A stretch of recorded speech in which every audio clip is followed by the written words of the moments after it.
الحمد لله رب العالمين والعاقبة للمتقين والصلاة والسلام على سيد الأنبياء والمرسلين وعلى آله وأصحابه الطيبين الطاهرين أما بعد فأعوذ بالله من الشيطان الرجيم بسم الله الرحمن الرحيم أليس الله بكاف عبده ويخففونك بالذين من دونه ومن يضلل الله فما له من هاد ومن يهد الله فما له من مضل أليس الله بعزيز ذي انتقام صدق الله العظيم. استاذ العلماء مخدوم گرامی وقار حضرت استاذی علامہ غلام غوث علوی الہاشمی مدد اللہ العالی و دیگر علماء ذوی الاحترام و حاضرین سنی اجتماع، السلام علیکم ورحمۃ اللہ وبرکاتہ.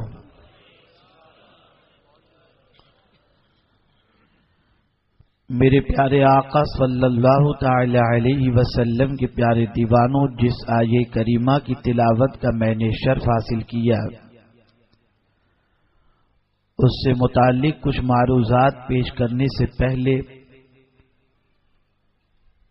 آئیے ہم سب مل کر آقا کریم رؤوف الرحیم علیہ التحیۃ والتسلیم کی بارگاہ بےکس پناہ میں جس طریقے سے میں پڑھاؤں عقیدت و محبت میں ڈوب کر اسی طریقے سے درود و سلام کا نذرانہ پیش کریں.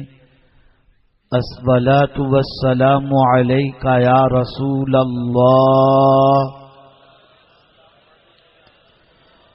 الصلاۃ والسلام علیک یا حبیب اللہ، الصلاۃ والسلام علیک یا نبی اللہ، الصلاۃ والسلام علیک یا نور اللہ،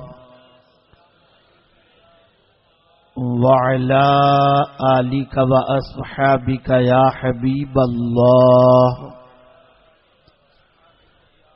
صلی اللہ تعالی علیہ وسلم. الحمدللہ اس وقت ہم اور آپ خواجہ محکم الدین سحرانی رحمت اللہ تعالی علیہ کے جوار رحمت میں بیٹھ کر اللہ رب العزت جل جلالہ اور آقا کریم صلی اللہ علیہ وسلم کے ارشادات سننے سنانے کا شرف حاصل کر رہے ہیں. میرے پیارے آقا صلی اللہ علیہ وسلم کے پیارے دیوانوں، ہر سال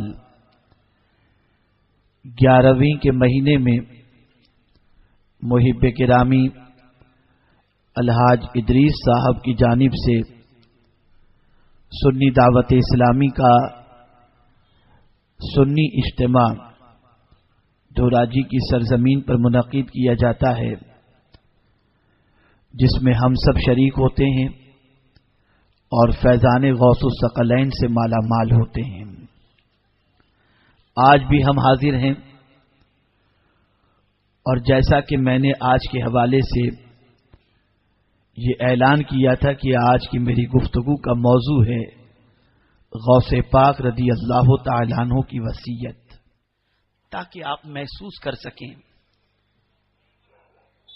کہ سیدنا غوث پاک رضی اللہ تعالیٰ عنہ نے کتنی عظیم تعلیم ہمیں عطا فرمائی تھی. جانتے ہیں آپ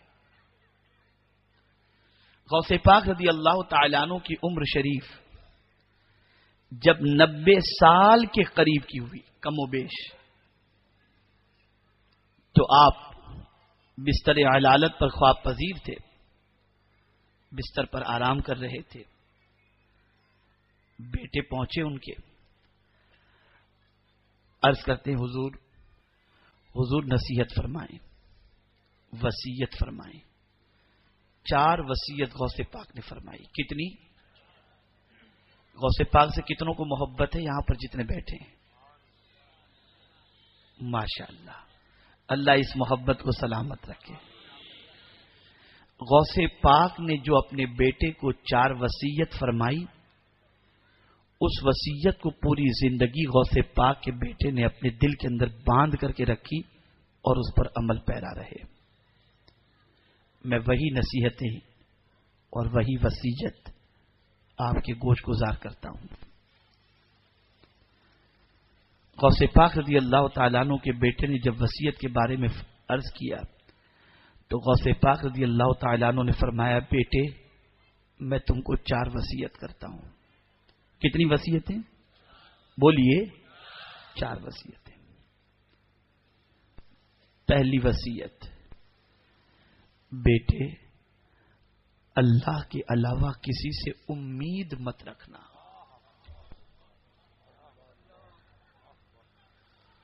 اللہ کے علاوہ کسی سے امید مت رکھنا۔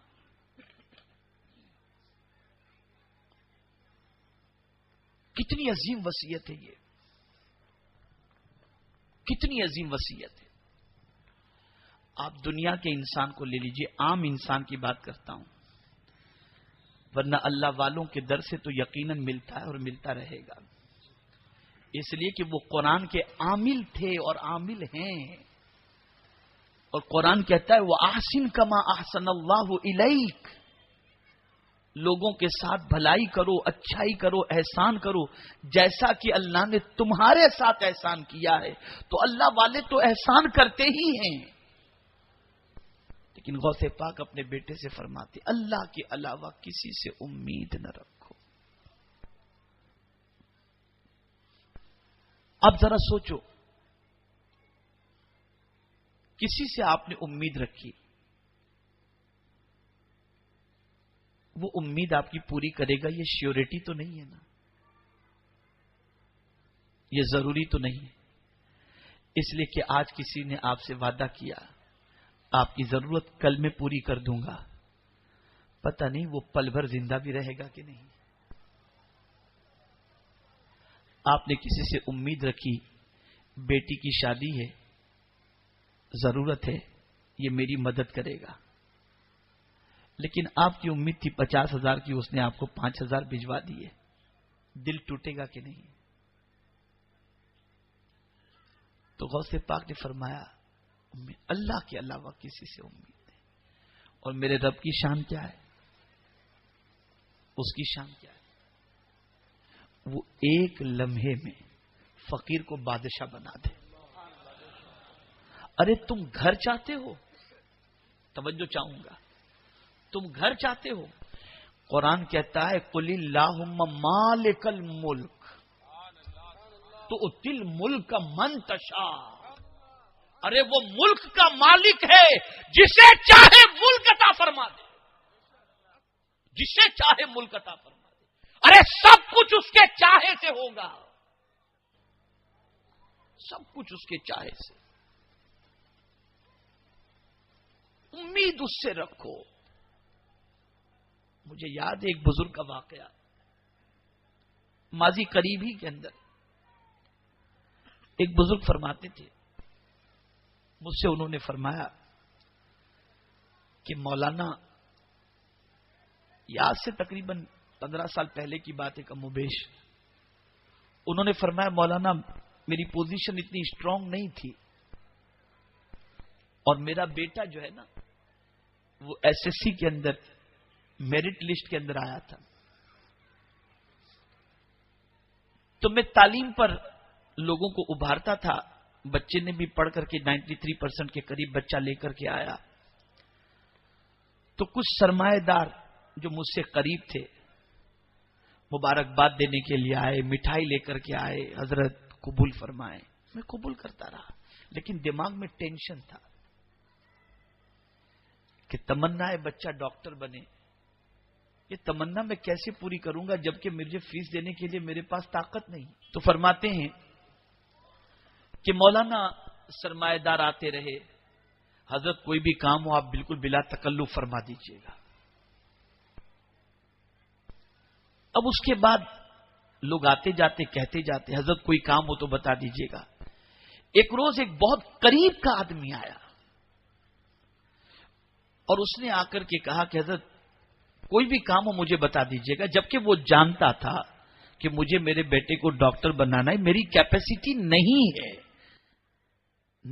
میری کیپیسٹی. پھر بھی مجھ سے وہ کہتا ہے کہ کوئی کام ہو تو مجھے بتا دینا. وہ کہتے ہیں کہ میں اندر سے ٹوٹ گیا اندر سے، اور میں عصر کی نماز کے لیے گیا. نماز کے بعد میں نے اپنے رب کی بارگاہ میں عرض کی، میرے مولا تو نے مجھے اتنا کمزور بنایا ہے کہ ہر کوئی کہتا ہے مجھ سے مانگو، خدا کی قسم میں نہیں مانگوں گا، صرف تجھ سے مانگتا ہوں، میری امید تجھی سے ہے.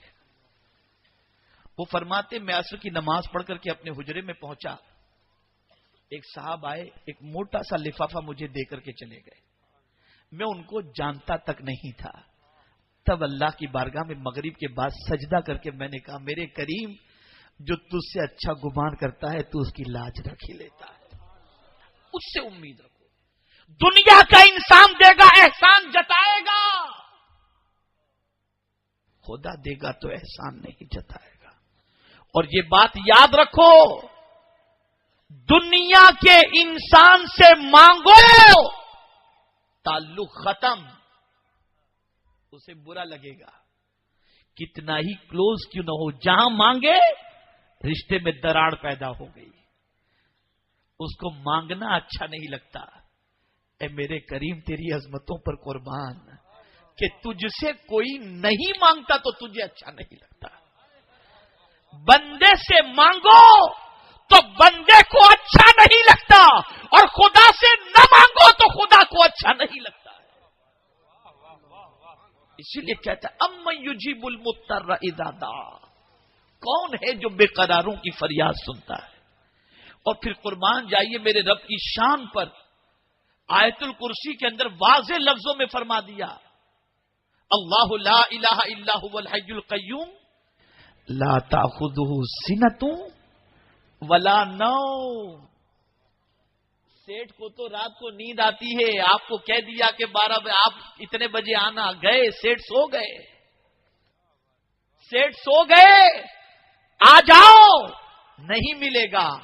لیکن میرے کریم نے کوئی ٹائم نہیں رکھا. اس نے کہا رب تو نیند سے بھی پاک ہے، جب تم مانگے گا تیرا سوال پورا کر دیا جائے.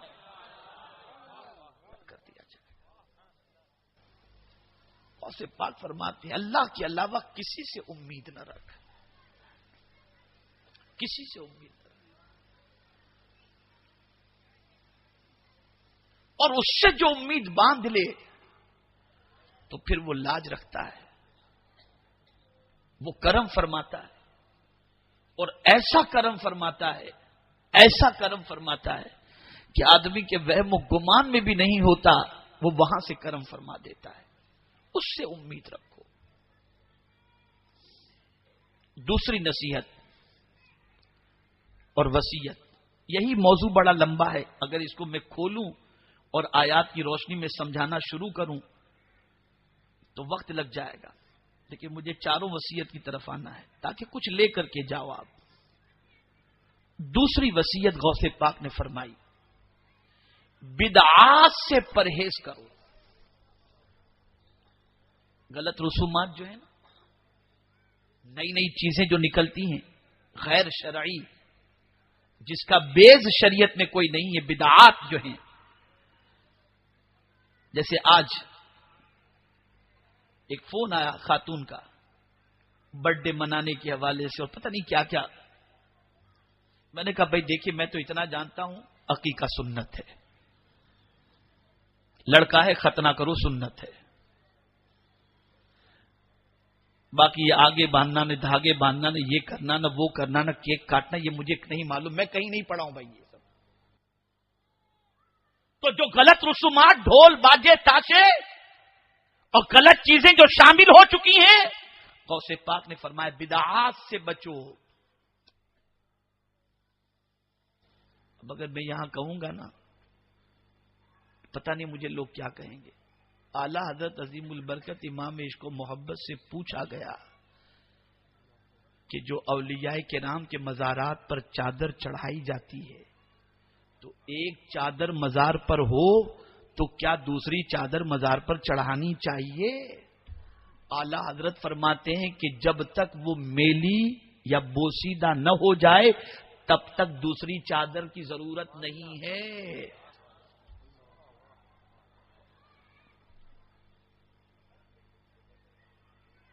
نہیں ہے. ان کے نام پہ کہنا الحمدللہ. سرکار صلی اللہ علیہ وسلم کی نالے پاک کے صدقہ و طفیل جب اللہ توفیق دیتا ہے اور حضرت مخدوم مہائمی علیہ رحمت و رضوان کی بارگاہ میں حاضری کی سعادت نصیب ہوتی ہے، میں اندر جانے سے پہلے باہر پہلے 10 5 جو بھی میری حیثیت ہے فقیروں کے کھانے کے پیسے دیتا ہوں، پھر میں اندر حاضر ہوتا ہوں. آپ پھول چڑھاؤ کوئی مذائقے کی بات نہیں، عطر ڈالو کوئی مذائقے کی بات نہیں، آپ قرآن مقدس پڑھو کوئی آپ کو بتاؤں مزارات پر حاضری کی آداب کیا ہیں؟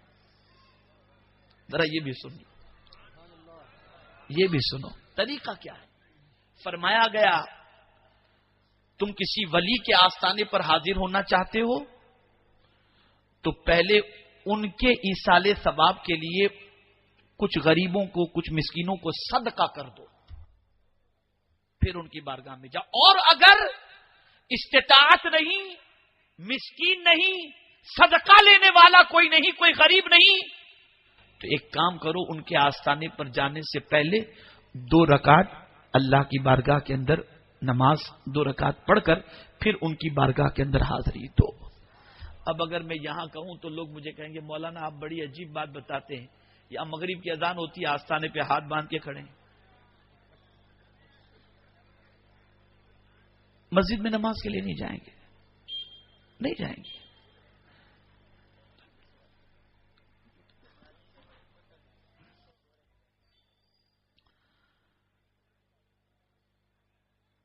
تو آپ ذرا سوچو، جو اللہ کے ولی کو پسند تھا تم اسے چھوڑ کر کے ان کی بارگاہ میں کھڑے ہو. جب ان کی سوانے بیان کرتے ہو تو کہتے ہو کہ 40 سال تک عشاء کے وضو سے فجر کی نماز انہوں نے نہیں چھوڑی اور نماز ادا کی، اور مغرب کی نماز کا وقت آیا تو اسی وقت کی نماز کا وضو نہ کرتے ہو، نہ اس وقت کی نماز پڑھتے ہو.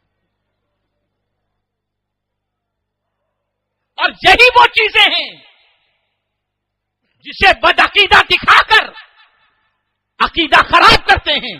میں کہتا ہوں اگر آستانے پہ حاضری کے آداب جانتے ہیں تو میرے خواجہ سے سیکھو.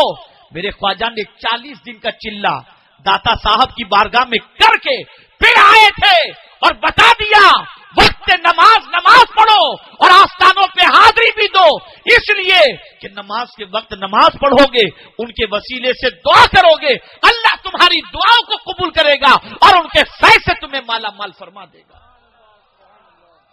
تو غوث پاک نے فرمایا بدعات نہیں. اللہ کے ولی زمین پر ہوتے ہیں تب بھی دیتے ہیں، اور زمین کے اندر ہوتے ہیں تب بھی دیتے ہیں، اور میدان محشر میں بھی دیں گے. ان کو دینے والا ہی بنایا گیا. لینے جاؤ ان کی بارگاہ کے اندر، لیکن یاد رکھو نماز کا وقت ہو ادا کر لو، پھر ان کی چوکھٹ پر پڑے رہو، تلاوت کرو، درود شریف پڑھو، ان کے آستانے سے بھیک مانگو، ان کے توسل سے دعا کرو، سب جائز، لیکن نماز چھوڑنا نہیں چاہیے. تو غوث پاک نے فرمایا بدعات بیٹا اس سے پرہیز کرو. اور تیسری بات جو غوث پاک نے فرمائی نا اسے غور سے سن لو. تیسری وصیت سیدنا غوث پاک رضی اللہ تعالیٰ عنہ فرماتے ہیں بیٹے اللہ اور اس کے رسول کی اطاعت میں جلدی کرو. اللہ اور اس کے رسول کی فرما برداری میں جلدی کرو. یہاں سارے گناہ میں جلدی ہے اور اطاعت میں سستی ہے. جمعہ میں بھی جب خطبہ چلے گا شروع ہوگا تب انٹر ہوں گے, اور سیریل دیکھنا ہو تو پہلے سے بیٹھ جائیں گے, میچ دیکھنا ہو تو پہلے سے بیٹھ جائیں گے, اور کہتے ہم غوث پاک کے دیوانے ہیں. اور میرے غوث یہ فرماتے اللہ اور اس کے رسول کی اطاعت میں جلدی کرو. صحابہ کتنی جلدی کرتے تھے, کتنی جلدی کرتے تھے معلوم ہے آپ کو؟ اللہ اللہ اور اس کے رسول کی اطاعت میں اتنی جلدی کرتے تھے کہ سرکار صلی اللہ علیہ وسلم نے ایک مرتبہ ارشاد فرمایا. صحابہ کا جمع غفیر تھا, بیٹھے تھے صحابہ. سرکار نے فرمایا جنت میں جانے کی جلدی کرو جس کی چوڑائی سارے آسمان و زمین جتنی ہے اس کے برابر ہے. تو ایک صحابی سنتے ہیں, ان کے ہاتھ میں کھجور تھی, جنگ چل رہی تھی. انہوں نے عرض کیا حضور اگر میری جان راہ خدا میں قربان کر دوں تو مجھے جنت ملے گی؟ کہا ہاں. کھجور ہاتھ میں تھی, چھوڑ دی انہوں نے. کہا میں اتنا لیٹ بھی کیوں کروں؟ اس لیے کہ حضور نے فرمایا جلدی کرو, جلدی کرو. حضور نے فرمایا یہاں نماز پڑھنا بس مولانا دعا کرو 3 تک تو پہنچ گیا ہوں, 5 تک پہنچ جاؤں. یہ حال. قرآن شریف سیکھو بس مولانا دعا کریں, اب بڑھاپے میں کیا سیکھیں گے؟ انگلش سیکھ لیے, موبائل چلانا سیکھ لیے, انٹرنیٹ سیکھ لیے, نہیں سیکھے تو قرآن نہیں سیکھے, نہیں سیکھے قرآن. جس میں جلدی کرنا چاہیے اس کے لیے ٹائم نہیں. اس کے لیے غوث پاک فرماتے ہیں اللہ اور اس کے رسول کی اطاعت میں جلدی کرو, اس میں ڈیلے نہیں ہونا چاہیے, جلدی. بلکہ حضور فرماتے ہیں صلی اللہ علیہ وسلم بادروا بالاعمال الصالحہ, نیکی کرنے میں جلدی کرو. سرکار فرماتے ایک زمانہ آئے گا, توجہ چاہوں گا, ایک زمانہ آئے گا فتنے گریں گے, بندہ صبح کو مومن ہوگا شام کو کافر بن جائے گا. اس سے پہلے نیکی کرنے میں جلدی کرو. واٹس ایپ نہیں تھا, ٹویٹر نہیں تھا, فیس بک نہیں تھا, میسج کا نہیں تھا, ٹائم تھا. جب سے یہ آیا ٹائم ختم. ابھی پتا نہیں اور کیا آئے گا, تو اتنا بھی وقت نہیں ملے گا. کر لو نیکی جلدی سے, جلدی کرو. نیکی میں جلدی کرو یا گناہ میں جلدی کر رہے ہیں. تو حضور صلی اللہ علیہ وسلم نے فرمایا اللہ اور اس کے رسول کی اطاعت میں جلدی کرو. اور چوتھی بات, غوث پاک رضی اللہ تعالیٰ عنہ نے چوتھی وصیت اپنے بیٹے کو فرمائی, بیٹے اللہ پر کامل بھروسہ رکھو. کس پر؟ اللہ پر کامل بھروسہ رکھو. حضرت ہود علیہ الصلاۃ والسلام جب لوگوں کو اسلام کی طرف بلاتے تو ان کی قوم نے کہا ہود بلانا بند کرو ورنہ آپ کو ہم شہر سے نکال دیں گے, نکال دیں گے آپ کو. اب حضرت ہود علیہ السلام نے جو کہا قرآن کہتا ہے.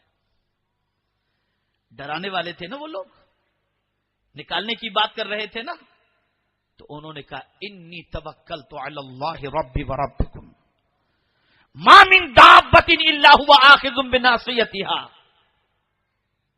میں نے میرے رب پر اور تمہارے رب پر بھروسہ کیا ہے, اور کوئی جاندار ایسا نہیں جس کی چوٹی اللہ کے دستے قدرت میں نہ ہو. اگر تم یہ سمجھتے ہو کہ مجھے تم جو چاہو گے کرو گے, نہیں, تمہاری چوٹی بھی میرے رب کے دستے قدرت میں ہے. میں اس پر بھروسہ کر رہا ہوں, میں اس پر بھروسہ کر رہا ہوں. اسی لیے ایک بزرگ فرماتے ہیں اگر کسی مسلمان کو چونٹی, پرندے اور چرند ان کے جیسا بھی توکل مل جائے تو کبھی وہ پریشان نہ ہو.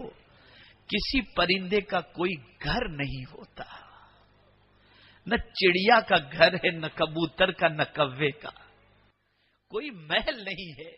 نہ ان کے گھر کے اندر نہ ان کے لیے کوئی اسٹاک موجود ہے کہ چلو اتنے چاول کے ڈبے پڑے ہیں، اتنے دال کے ڈبے پڑے ہیں، اتنے گیہوں کے ڈبے پڑے ہیں.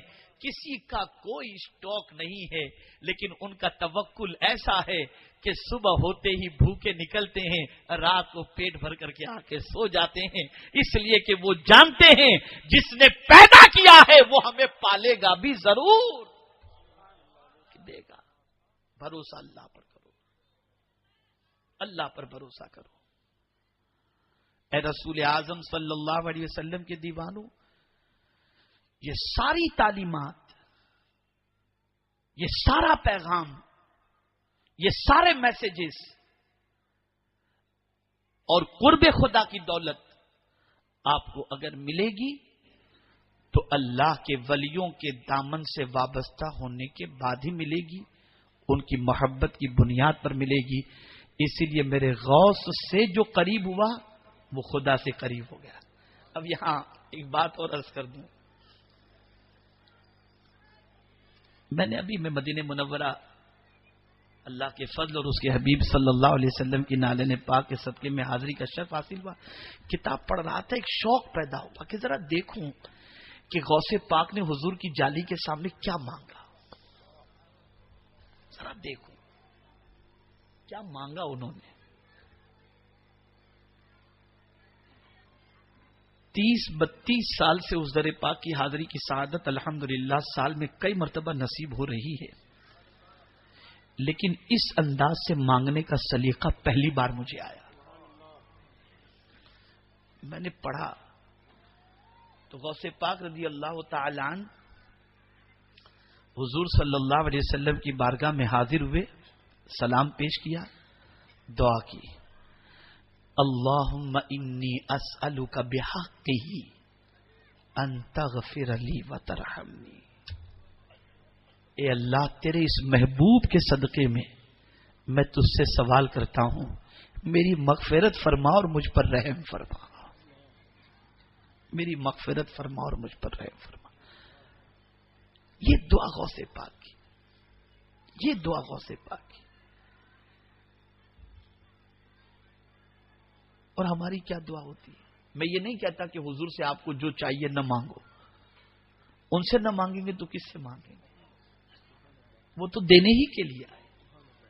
لیکن اپنی پسند کی جو مانگتے ہو نہ، کبھی حضور کی پسند کی بھی مانگ لیا کرو، وہ بھی مانگ لیا کرو. جب ان کی پسند کی مانگو گے نا تو تم جب نادان ہو کر کمزور ہو کر ان کی پسند مانگ رہے ہو تو وہ تمہاری پسند نہیں دیں گے، دیں گے. غوث پاک نے دعا کی، اللہم اسقنی شراب محبتک. اے اللہ اپنی محبت کی شراب پلا دے، اپنی محبت کی شراب، کہ تیری محبت میں ایسا ڈوب جاؤں، ایسا ڈوب جاؤں، ایسا ڈوب جاؤں کہ میرے کریم جیوں بھی تو تیرے لیے اور مروں بھی تو تیرے لیے. ارے ایک سیٹ تمہیں 1 مہینے کی تنخواہ دیتا ہے تو تم سیٹ کو کہتے ہو سر آپ جو کہیں گے میں کروں گا. جس خدا نے زندگی دی کم از کم اس کو بھی تو کہہ دو کہ مولا جو تو کہے گا میں وہ کروں گا. اتنا بھی تو کرو، اتنا بھی تو کرو. تو اے رسول اعظم صلی اللہ تعالی علیہ وسلم کے دیوانوں، ایک چیز تو ذہن میں بٹھا لو، ہم اللہ کے بندے ہیں. کوئی 1000 ہمیں ڈرائے، ہم اپنے رب کو طاقت والا جانتے ہیں. کسی کے چاہے سے کچھ نہیں ہوگا، ہوگا وہی جو میرا خدا چاہے گا. ایک چیز ذہن میں رکھیں. دوسری چیز، اللہ سے قریب ہونا ہو تو اللہ کے ولیوں سے قریب ہو جاؤ، ان کے صدقے میں اللہ تم کو اپنے قریب کر دے گا. تیسری چیز، اللہ سے امید رکھو، اس سے امید. اور وہ میں ایک مثال دیتا ہوں. آپ کسی کی دکان پر کوئی چیز خریدنے کے لیے جائیں اور اگر آپ اسے کہہ دیں کہ بھائی دیکھو میں تو آپ پر چھوڑ دیا، جو لینا مجھے بھروسہ ہے آپ پر، مجھے آپ پر بھروسہ ہے، جو لینا ہو آپ لے لینا، مجھے امید ہے کہ آپ مجھے دھوکہ نہیں دو گے. تو وہ بندہ دوسرے کو 35 میں دیتا ہوگا، آپ کو 30 میں دے گا کہ میں اس کے بھروسے کی لاج رکھ لوں. ارے اتنا تو سوچو، انسان پر بھروسہ کر لو تو وہ تمہارے بھروسے کو ٹھیس نہیں پہنچاتا، وہ تو قادر مطلق ہے، وہ تو قادر مطلق۔ بڑھو اس کی طرف، بڑھو اس کی طرف، دوڑو اس کی طرف، بڑھو۔ کچھ لوگ کہتے ہیں مولانا کیسے دین کا کام کریں، بڑا ٹینشن ہے، بڑی پریشانی ہے، ہمیں یہ نہیں آتا وہ نہیں۔ میں کہتا ہوں یار اتنا تو سوچو، اتنا تو سوچو، ایک ننھا سا بچہ چھوٹا سا جو ابھی رینگتا ہے، ماں چاہتی ہے یہ چلے، باپ چاہتا ہے یہ چلے، جب اس کے پیر تھوڑے مضبوط ہو جاتے ہیں، کھڑے رہنے کے لائق ہوتا ہے، تو مجھے بتائیے جب پہلی بار آپ کا بچہ چلنے کے لیے قدم اٹھاتا ہے تو آپ اسے چھوڑ دیتے ہو ایسے ہی؟ آپ ایسے ہاتھ پھیلاتے ہو، اسے اپنی طرف بلاتے ہو، کبھی انگلی پکڑ کے چلاتے ہو، کبھی ہاتھ پھیلا کر بلاتے ہو، وہ ایک قدم چلتا ہے، جیسے گرنے جاتا ہے آپ پکڑ لیتے ہو۔ پتا چلا بچہ قدم بڑھائے، ماں گرنے نہیں دیتی، باپ گرنے نہیں دیتا، تم قدم بڑھاؤ اللہ کی طرف، خدا کی رحمت گرنے نہیں دے گی، نہیں گرنے دے گی۔ حالات خراب ہو چکے ہیں، بدتر ہو چکے ہیں، اگر آج معاشرے کے سدھار کے لیے تم نے جد و جہد نہیں کی تو آنے والا دن بڑا خطرناک ہوگا، بڑے بھیانک ہوں گے۔